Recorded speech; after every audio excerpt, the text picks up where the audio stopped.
अस्सलाम वालेकुम दोस्तों। नवाज शरीफ के ख़िलाफ़ या नवाज शरीफ के हवाले से जो फैसला आया सुप्रीम कोर्ट में, उसको नून लीग कैसे देख रही है। शहबाज शरीफ साहब और उनके साथ थी, फिर नवाज शरीफ साहब और उनके साथ थी, इसके ऊपर क्या है, और मरियम बीबी के हवाले से भी, और फिर एक ख़बर जो है वो उस्मान डार साहब के हवाले से है, वो आपके साथ डिस्कस करेंगे। इसके साथ इसहाक डार साहब के साथ आज एक एंकर ने क्या किया, सबसे जल्दी महल में अगर किसी को गुस्सा दिलाया जा सकता है तो वो इसहाक डार साहब हैं, और उनसे कितने टफ क्वेश्चन हुए लेकिन मीठे अंदाज में हुए, उस पर बात करेंगे।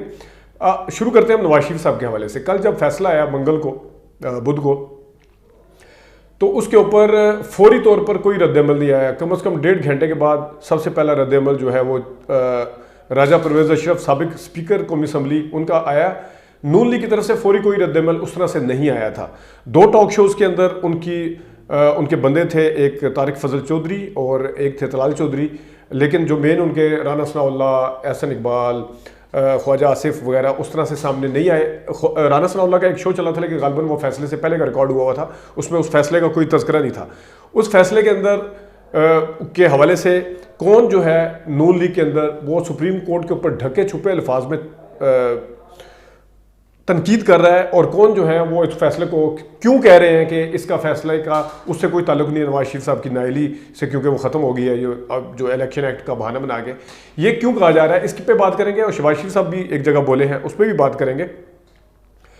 शहबाज शरीफ साहब के हवाले से जिस तरह असद उमर ने कहा है कि शहबाज शरीफ साहब इस फैसले से क्यों खुश हैं, आपको पता है कि वो क्यों कहना चाह रहे हैं, क्योंकि सिरिल अलमेडा ने कल ट्वीट भी की थी कि शहबाज शरीफ नेक्स्ट प्राइम मिनिस्टर के हवाले से होगा, क्योंकि ज़ाहिर है नवाज शरीफ साहब की जब अपील नहीं लगेगी, दोबारा से कुछ बहाली नहीं होगी, तो उसके हवाले से भी बातें हैं।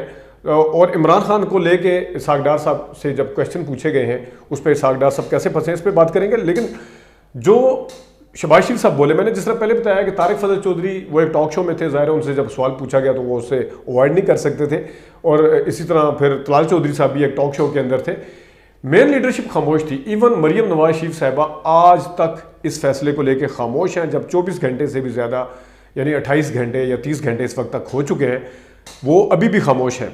वो हर सुप्रीम कोर्ट के फैसले के ऊपर बोलती थी, क्योंकि या तो वो फैसला जो होता था वो नवाज शरीफ साहब के हक में होता था, या नून लीग के हक में होता था, या वो इमरान खान के हक में होता था। जब इमरान खान के हक में होता था वो चढ़ाई करती थी, और जब वो नवाज शरीफ साहब के हक में होता था वो तारीफ़ करती थी, या वो जो अदम एतमाद वाला इवन फैसला था उस पर भी तारीफ़ करती थी।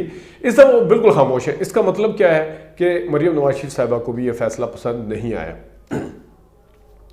जावेद लतीफ़ साहब भी कल तक खामोश रहे, आज बोले, उनके हवाले से भी है।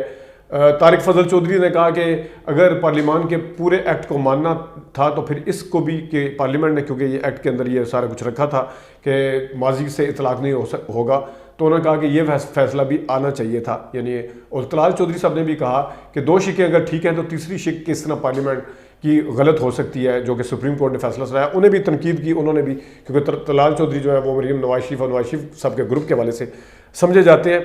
लेकिन मरियम नवाज शरीफ साहिबा की खामोशी, जिस वक्त शहबाज शरीफ पार्टी के जो सदर हैं वो बोल पड़े हों और उन्होंने इस फैसले को खुशाइन करार दिया हो, उस वक्त मरियम नवाज शरीफ साहिबा की खामोशी से बिल्कुल ये चीज़ वाज़ेह है कि उन्हें यह फ़ैसला बिल्कुल पसंद नहीं आया। अब तनकीद करने की ज़ाहिर है उन्हें उस तरह से हिम्मत भी नहीं है, क्योंकि काजी फ़ाइज़ा साहब उसके चीफ जस्टिस हैं, अगरचे वो अकलीती साइड पे शामिल हैं जो उनके वालिद साहब के हवाले से शिक का जो फैसला 7 और 8 का। लेकिन बहरहाल, और इसी से इसहाक डार के मुकम्मल इंटरव्यू के ऊपर मैं बाद में आता हूँ। जब इसहाक डार साहब से सवाल पूछा गया कि देखें जी फैसला तो नहीं आया उस तरह, तो उन्होंने कहा जी 1 वोट का फ़र्क है, यानी कि जस्टिस यहिया अफरीदी साहब जो थे वो 7 से 8 हो गए, यानी उस साइड पे चले गए, जस्टिस इजाजुल हसन वाली साइड पे, और जस्टिस मुज़ाहिर अली अकबर नकवी, आयशा मलिक वाली साइड पे, और बाकी जो जज जिनके कल मैंने नाम लिए थे। तो उन्होंने कहा जी 1 वोट का फ़र्क है। जनाब 1 वोट का ही फ़र्क होता है। 1 वोट के फ़र्क से भुट्टो साहब को फांसी हुई थी, तो 1 वोट का फ़र्क होता है, एक ही, ये कोई वो नहीं है। अब उस एक जज के ऊपर आप आने वाले दिनों में क्या करेंगे, जिस टाइम आपकी दाल गलती हुई नज़र नहीं आएगी, वो बात की बात है। लेकिन ओवरऑल आज़म नज़ीर तारिक साहब ने कहा कि इसका उससे कोई इतलाक़ नहीं होगा। अब ये नून लीग क्या कर रही है कि बिल्कुल इस तरह सुप्रीम कोर्ट के फैसले को के हवाले से बयानिया ये बनाने की कोशिश कर रही है कि इसका तो ताल्लुक ही नहीं है। इलेक्शन एक्ट है, मामला बड़ा सादा है। इलेक्शन एक्ट के तहत जितने भी जो डिस्क्वालीफाइड हैं वो 5 साल के लिए हैं। तो मामला जनाब इतना सादा नहीं है। क्या राना सनाउल्लाह साहब हों, उन्होंने भी ऐसी कहा है कि वो उनका उन नाअहली से ताल्लुक़ नहीं है, बड़ी सोच समझ के 24 घंटे के बाद का सोच समझ के ये सोचा हुआ बयानिया है कि हम इसको अब कैसे हैंडल करें। ये बड़ी सोच समझ के आने की कोशिश करें, लेकिन मामला इतना सादा नहीं है जितना ये समझ रहे हैं। क्योंकि पार्लियामेंट के हवाले से जो सुप्रीम कोर्ट का फैसला फुल कोर्ट ने सुनाया हो, उसको दोबारा से चैलेंज करना भी इतना आसान नहीं है। और इस जो फुल कोर्ट का फैसला हो उस पर जब ज़ाहिर है पार्लियामेंट की एक उसके ऊपर 8 जजों ने अदम एतमाद का इजहार किया है, तो उसको एक्ट के अंदर छुपाना भी इतना आसान नहीं है। आने वाले दिनों में आपको पता चलेगा। लेकिन बहरहाल ये सवाल अपनी जगह पे वैलिड है।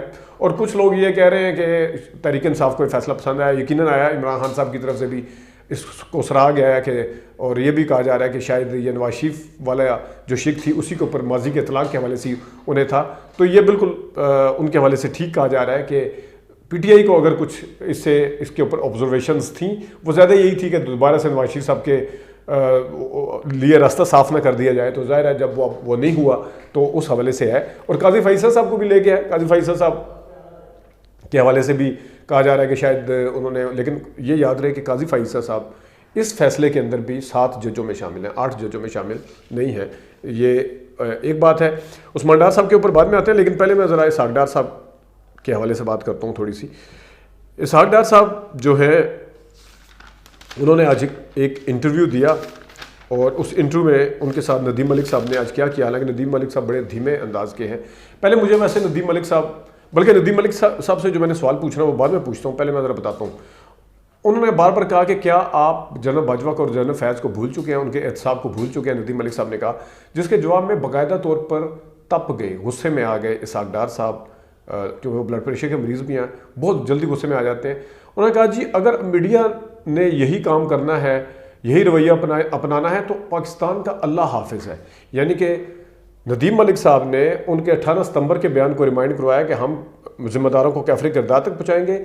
नवाज शरीफ साहब के तमाम बयानात को उन्होंने या ध्यान नहीं कराई कि वो तो कहते थे कि एहतसाब के बगैर आगे नहीं बढ़ सकते, जब तक कि जनरल फैज़ का और फलां जज का और फलां आर्मी चीफ का एहतसाब नहीं होता वो आगे नहीं बढ़ सकते, करता धरता का एहतसाब नहीं होता आगे नहीं बढ़ सकते। तो उसके जवाब में इसहाक डार साहब बाकायदा गुस्से में आ गए, देखें आप गलत सवाल पूछ रहे हैं, आप ये क्यों बार बार उधर लेके जा रहे हैं। हमने मतलब ये कहना चाह रहे थे कि हमने माफ़ कर दिया, तो आप क्यों उधर लेके जा, आपकी हिम्मत किसने हुई। जब हम अगर आप बोलेंगे तो अब फिर आप बोलें हम क्योंकि अब चुप हैं, हम क्योंकि रिकॉन्सिलेशन कर रहे हैं, हमने मामलात अल्लाह पे छोड़े, तो आपकी क्या मजाल है बोलने की। फिर उन्होंने नदीम मलिक साहब ने कहा कि जरदारी और शहबाज शरीफ साहब ने जो ये मैंने उस दिन भी कहा था कि इन्होंने पहले भी सवाल पूछा था, ये मैं आता हूँ दूसरी दफ़ा कंसेक्टिव डे है आज, एक दिन छोड़ के, कि उन्होंने ये दोबारा सवाल पूछा है कि अदम एतमाद के टाइम पे जनरल बाजवा की मिन्नतें तरले जरदारी ने और शहबाज शरीफ ने फिर क्यों किए थे, अगर आप उसी तरह जनरल बाजवा को ज़िम्मेदार समझते हैं। इमरान खान की हुकूमत हटाने के लिए आपने मिन्नतें और तरले, ये कौन कह रहा है, नदीम मलिक साहब कह रहे हैं, क्यों किए थे। उसके जवाब में भी इसहाक डार साहब गुस्से में आ गए।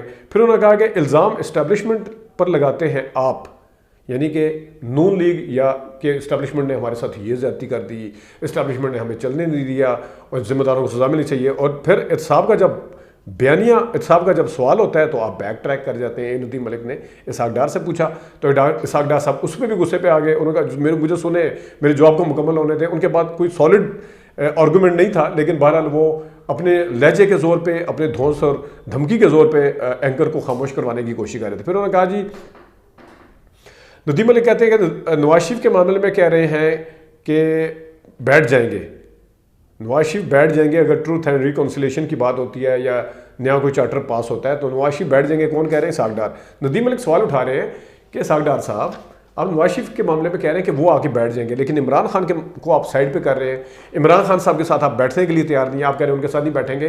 तो फिर नदीम मलिक साहब ने कहा कि जनाब वो कन्विक्टेड हैं, कन्विक्टेड बंदा कह रहा है कि मैं बैठ जाऊंगा आके, उनकी अभी हैसियत कन्विक्शन उनकी हुई हुई है, मफरूर है, इश्तिहारी हैं, जबकि इमरान खान साहब तो अभी कन्विक्टेड नहीं है। उसके जवाब में फिर एक दफ़ा इसहाक डार साहब गुस्से में आ गए। वो देखें जी, बाजवा साहब ने सुनाया था फैसला तो ये किया, उसने बंदयाल साहब ने सुनाया था तो ये हुआ था, वो हुआ था।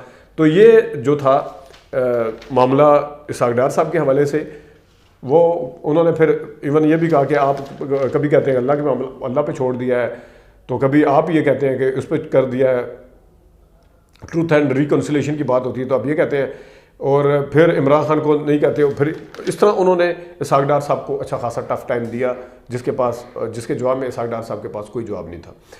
एक आज वीलॉग बड़े सीनियर एंकर ने किया, उन्होंने कहा कि उस्मान डार साहब आज या कल अपने घर पहुंच जाएंगे। तो मेरा सवाल सिर्फ उनसे ये है, नदीम मलिक के ऊपर भी मैं सवाल पे आता हूँ। मेरा सवाल ये है कि कामरान शाहिद साहब ने जब ये इंटरव्यू किया था उस्मान डार साहब का, तो उन्होंने 3 दफ़ा कहा था अपने प्रोग्राम में, उस दिन उनके सामने उस्मान डार साहब के, अगले दिन शामी साहब के प्रोग्राम में, फिर अपने प्रोग्राम में उससे अगले दिन 8 बजे, कि मुझसे इससे ज़्यादा खुशी क्या होगी कि मैंने इंटरव्यू किया लेकिन इस इंटरव्यू के नतीजे में वो अपनों तक पहुंच गया, मुझे इससे ज़्यादा क्या खुशी होगी। आज इस इंटरव्यू को 10-12 दिन हो गए, तो अभी तक अगर उस्मान डार साहब नहीं पहुंचे तो वो एक तो सवाल कामरान शाहिद साहब से, वो तो कह रहे थे कि अपने घर पहुंच चुके हैं, उन्हें खुशी क्या होगी। और क्या उन्हें पता था कि वो घर नहीं पहुंचे? अगर पता था तो फिर आपने दोबारा सवाल उठाया कि उस्मान डार साहब, आप तो खुश हो रहे थे, तो आपने क्या दोबारा सवाल उठाया कि वो कहाँ चले गए हैं? क्या आपने किसी से कोई सवाल पूछा कि वो कहाँ हैं, वो अपने घर क्यों नहीं पहुंचे? तो इसके ऊपर नदीम मलिक साहब जो है वो जनरल बाजवा साहब के हवाले से आजकल बड़े सवालात पूछ रहे हैं, बार बार बता रहे हैं कि जनरल बाजवा की मिन्नतें की थी, आप बाबा एहतसाब की भी बात कर रहे हैं। यही नदीम मलिक साहब पूरे 2022 में, आधे 2022 में और 2023 के शुरू में जब तक ये कहते रहे हैं कि बाजवा साहब ठीक थे, इमरान खान की हुकूमत ठीक रही गई, बाजवा साहब ये थे, बाजवा साहब वो थे, अब वो एहतसाब के ऊपर जितना इंसिस्ट कर रहे हैं, जितनी आर्गूमेंट अब वो बाजवा साहब के ख़िलाफ़ लेके आ रहे हैं, और जितना ये सवाल, तो उस वक्त ये सवालात इनकी तरफ से क्यों नहीं उठाए गए थे, ये एक मेरा सवाल है उनसे। तो नाज़रीन, ये कुछ चीज़ें थी जो डिस्कस करनी थी, अगली वीडियो में हाजिर होंगे इंशाल्लाह। अभी तक के लिए इतनी। ज़हीर अहमद को इजाज़त दीजिए, अल्लाह हाफ़िज़।